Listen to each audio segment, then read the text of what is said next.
किस ज़ुबान से हो बयां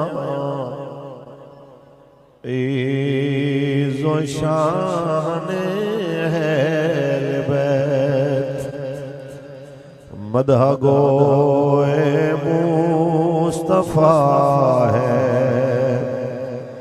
मदह बेच कर बाजार सुना कर गए,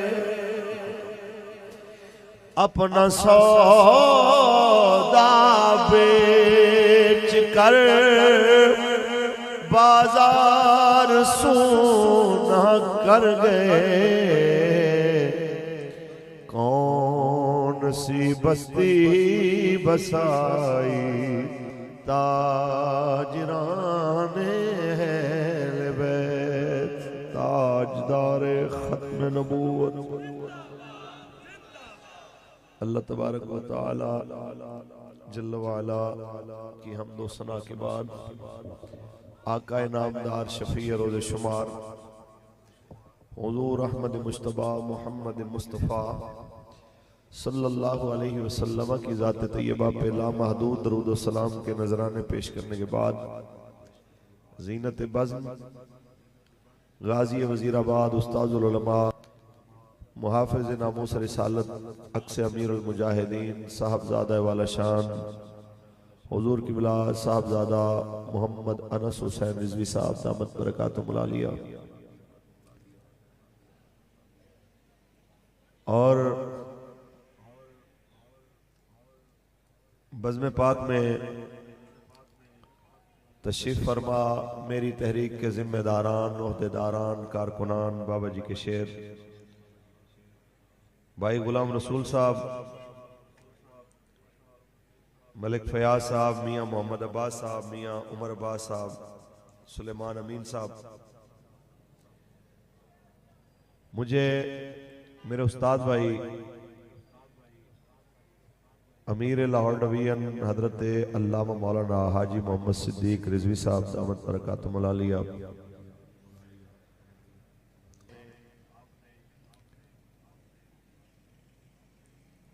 इसरार करके आपके सामने लाके खड़ा किया और मैं शायद हजरत से भी माजरत कर लेता, लेकिन मेरे मुर्शिद ज़ादा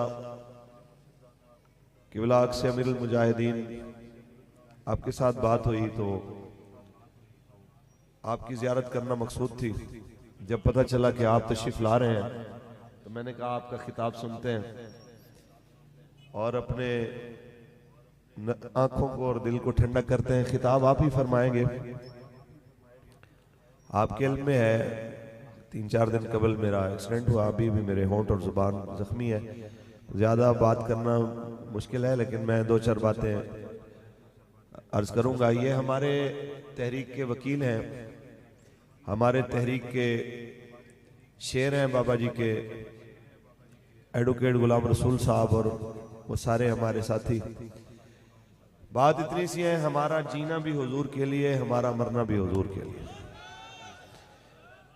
मैं बिल्कुल सही सालिम आपके सामने खड़ा हूं, कोई एहसान करके नहीं आया तहरीक पे, इस्लाम पे कोई एहसान करके नहीं आया।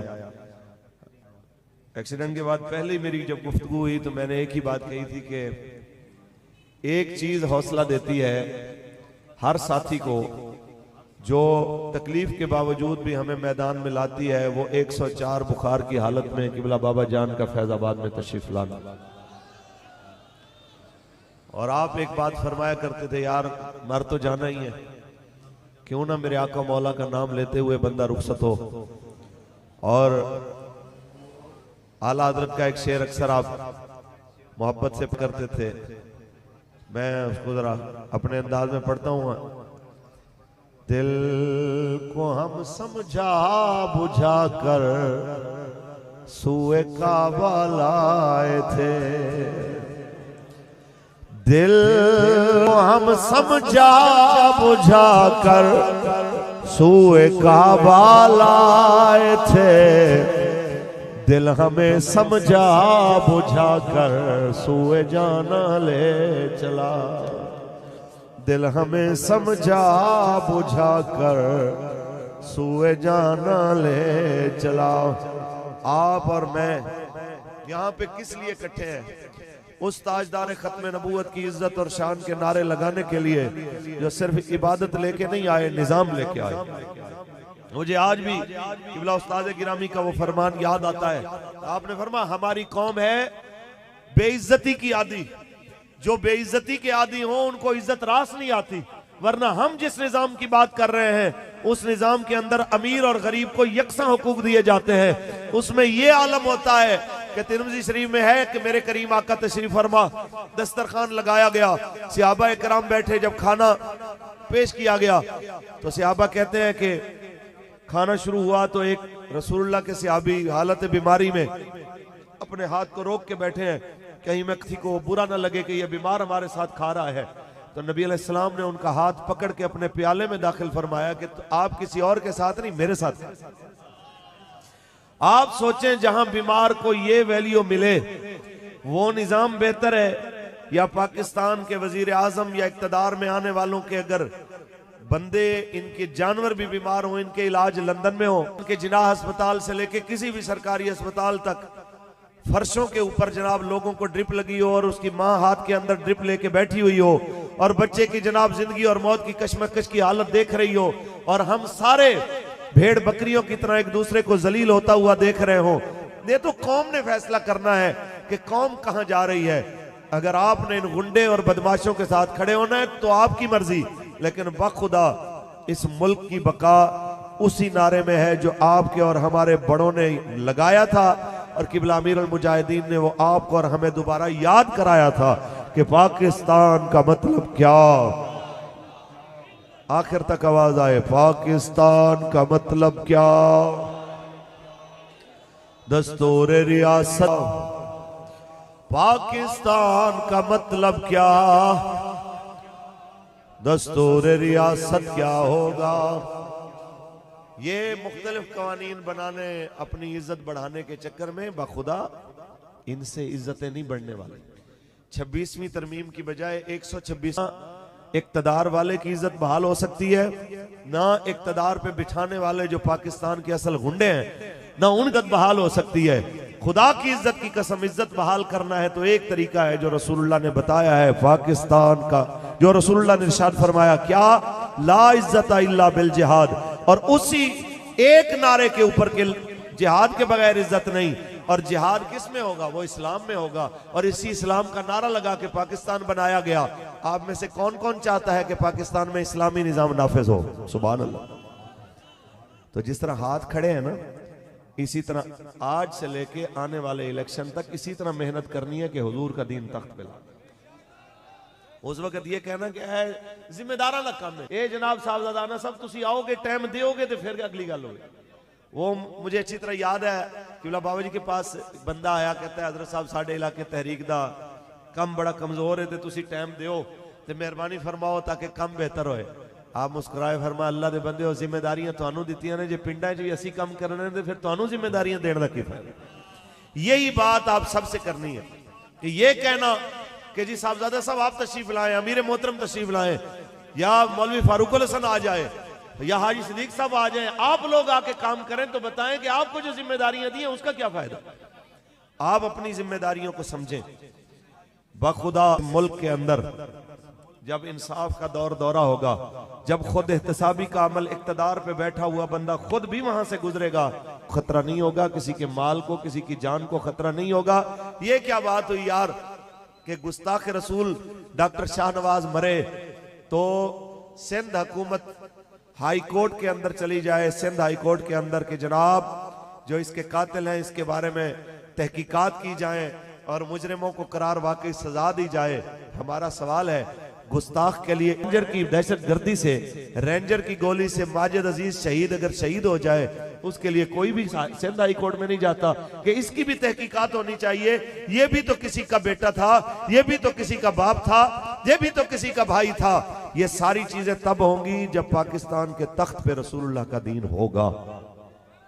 आप चाहते हैं कि तख्त पे रसूलुल्लाह का दीन आए, पक्की बात है।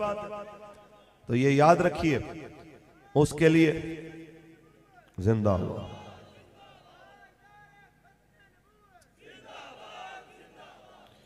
उसके लिए शनत, उसके लिए हमारे उस्ताद गिरामी फरमाते थे हर बंदा ये सोचे कि मैंने ही हजूर का दीन तख्त पे लाना है, तब जाके काम होगा। आप ये कहें फलाना बड़ा जिम्मेदार है, वो नहीं करता, वो नहीं करता, वो नहीं करता, तो फिर हमारा क्या? हजरत फरमाया करते थे कि आपसे किसी और के बारे में नहीं, आपसे आपके बारे में सवाल किया जाए। तो आपकी यह जिम्मेदारी है कि आपने अपने मफादात को आगे रख के तहरीक को अपनी पीठ पीछे नहीं फेंकना, कि जिस तरह यूरोप का नजरिया है कि अपना पहले सोचें, बाकी सारी बातें बाद में सोचें। आपने इकबाल के इस फलसफे पे नजर रखनी है कि अपनी मिल्लत को कियास अक़वाम मग़रिब से न कर, अपनी मिल्लत को कियास अक़वाम मग़रिब से न कर, खास है तरकीब में कौमे रसूल हाशमी, खास है तरकीब में रसूल हाशमी। तकरीर को इख्तिताम की जानिब ले जाते हुए एक ही बात करता जाऊं, आप सारे मेरे समेत हम सब की जिम्मेदारी है इस आने वाले और से पाक से पहले अपने इलाके की हर यूसी और हर वार्ड को इस तरह एक्टिव कीजिए, जिस गली में जाएं पता चले यहाँ मोहम्मद अरबी के शेर रहते हैं, जिस गली में गुजरे हर लब्बैक वाले के घर पे ताजदार खत्म नबूवत जिंदाबाद का झंडा लगा हुआ हो, हर जगह के ऊपर आया आया दीन आया की सदा बुलंद हो रही हो, लोगों को पता चल रहा हो कि कोई गुल बाकी रहेगा ना चमन रह जाएगा, बस रसूलुल्लाह का दीने हसन रह जाएगा, नाम चाहने जहां मिट जाएगी, लेकिन यहाँ हश्र तक नामो निशाने पंजतन रह जाएगा, बस रसूलुल्लाह का दीने हसन रह जाएगा। अल्लाह ताला मेरी आपकी हाजिरी कबूल फरमाए, आपकी इसी मोहब्बतों में